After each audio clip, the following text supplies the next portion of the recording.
Hello विद्यार्थी मित्रों, मारी यूट्यूब चैनल में आप सबનું हार्दिक स्वागत है। आज આપણે ધોરણ 11 વિષય ગુજરાતી પ્રકરણ 23 થી 26 ભાષા સજ્જતામાં શબ્દાર્થ શબ્દ સમૂહ માટે એક શબ્દ કે રૂઢિપ્રયોગો વગેરે જોવાના છીએ, જેનો આ ચોથો ભાગ છે। જો તમે આગળના ભાગ ન જોયા હોય તો મારી યુટ્યુબ ચેનલમાં જઈને જોઈ લેજો। તો અહીં શબ્દાર્થ આપેલા છે। મજહબ એટલે કે ધર્મ થાય છે, શૈતાન એટલે કે બદમાશ થાય છે, તકદીરનો અર્થ નસીબ કિસ્મત થાય છે, મનુષ્ય એટલે કે માણસે થાય છે, મનુષ્ય થાય છે, પુરાવાનો અર્થ સાબિતી થાય છે, કુરાનનો અર્થ મુસલમાનનો મુખ્ય ધર્મગ્રંથ, પૈગંબર એટલે કે પેગંબર માણસ માટેનો ખુદાનો સંદેશાવાહક, સહીનો અર્થ થાય છે ખત કાગળમાં, સહી એટલે કે ખત કાગળમાં નીચે પોતાનું નામ લખવું તે મતું, હિચકારું એટલે કે હીન કોટીનું, ગળાબૂડ એટલે કે ગળા સુધી ડૂબેલું, કને એટલે કે પાસે, બંદગી એટલે કે પ્રાર્થના, દ્રોહનો અર્થ ડગો થાય છે। ત્યારબાદ શબ્દાર્થો આપેલા છે। ભાંડરડાનો અર્થ ભાઈ બહેન વગેરે સ્વજન, પડીનો અર્થ પ્રવાહી ભરવાનું એક માપ, ફોટોનો અર્થ ફાનસનો ઘોડો થાય છે,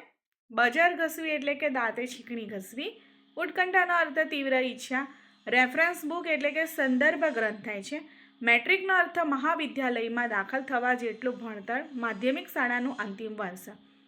થરથરી ઉઠવું એટલે કે કંપવો ધ્રુજવું, નિર્વ્યાજ એટલે કે કપટ રહિત, સાલસ એટલે કે સરળ, નિર્વ્યાજ એટલે કે કપટ રહિત, સાલસ સરળ થાય છે, અબુધ જેમ એટલે કે અણસમજુ મૂર્ખની જેમ। ત્યારબાદ રૂઢિપ્રયોગો છે કે ડોમડમ સાહ્યબી હોવી કે એટલે કે અતિશય સાધન સંપન્ન હોવું, ખૂબ શ્રીમંત હોવું, આર્થિક સ્થિતિ ખૂબ જ સદ્ધર હોવી। ત્યારબાદ ખહતા એટલે કે ખસતા દૂર થાતા થાય છે, કાગડાનો અર્થ કવિ કાગ થાય છે, હાચે એટલે કે સાચે હકીકતમાં, સાંભળેને અર્થ થાય છે સાંભળે, યાદ આવે, મોટપના અર્થ મોટાપણું પ્રતિષ્ઠા આબરૂ થાય છે, કડવીનો અર્થ ન ગમે તેવી અપ્રિય। ત્યારબાદ દશાનો અર્થ થાય છે સ્થિતિ હાલત, મનુષ્યના નસીબ ઉપર સારી માઠી અસર કરનારી ગ્રહાદિકાની સ્થિતિ, ડાજનાનો અર્થ થાય છે કે ચીડ ગુસ્સો દ્વેષ કે વેર રાખનારા, દૂજનારા એટલે કે અહીં આંસુ ટપકાવનારા, ખુમારીનો અર્થ ગર્વ થાય છે। ત્યારબાદ શબ્દાર્થ છે દીપ દીવો એટલે કે દીપ એટલે કે દીવો, ખોરડું એટલે કે માટીનું ભીટનું ઘર, ઉજાસનો અર્થ પ્રકાશ થાય છે। ત્યારબાદ એક શેર એટલે કે મણ 20 કિલોગ્રામનો 40મો ભાગ 500 ગ્રામ, પાશેર એટલે કે શેરનો ચોથો ભાગ, દોઢ પાશેર એટલે કે આખો અને અડધો પાશેર, મર્મનો અર્થ ભેદ રહસ્ય થાય છે, મનોવૃત્તિનો અર્થ મનની વૃત્તિ મનનું વલણ થાય છે, વીઘા એટલે કે જમીનનું એક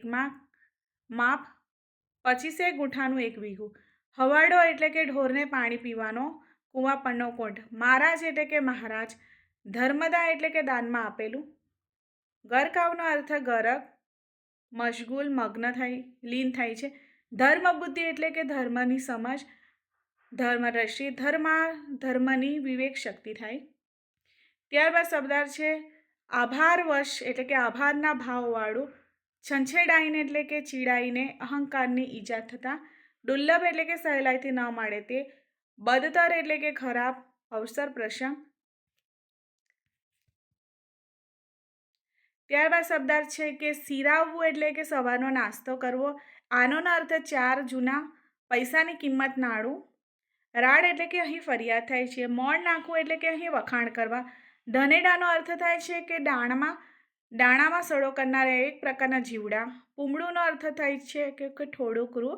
પોખરાજ એટલે કે પીળા રંગનો એક રત્ન, કન્ફર્મ એટલે કે અહીં ચકાસવું થાય છે, સિન્સિયરિટી એટલે કે અહીં પ્રમાણિકતા નિષ્ઠા, કર્મવિદ એટલે કે કાનનો જાણનાર, મહાત્મ્ય એટલે કે મહિમા મહત્વ, તાલ એટલે કે અહીં યુક્તિ ખેલ પ્રપંચ, જીવ બાળવો એટલે કે સંતાપ કરવો થાય છે। તો બસ અહીં આટલું છે। જો વિદ્યાર્થી મિત્રો તમને મારો વિડીયો પસંદ આવ્યો હોય તો પ્લીઝ લાઈક શેર સબસ્ક્રાઈબ જરૂર કરજો।